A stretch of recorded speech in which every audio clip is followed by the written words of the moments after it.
The culture, of course, is always the endless battleground, and there are those of us that live in the real world, and then there's this new fantasy land being created for us, including brand new diversity quotas that mean you will not even be able to put your film forward for nomination at the Oscars unless you have members of the LGBT community, disenfranchised groups, people of colour, disabilities, you betcha.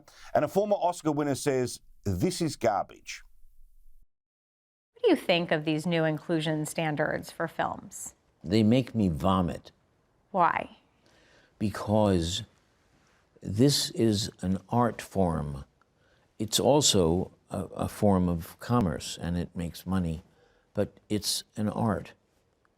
And no one should be telling me as an artist that I have to give in to the latest, most current idea of what morality is. Anyone in Hollywood, outside of Hollywood, knows that this is nonsense. The best actor is sort of like the best car mechanic or the best doctor or the best basketball player. It actually has nothing to do with your skin color. It has something to do with your skill. It has something to do with the amount of work that you put into it and practice and things of that nature.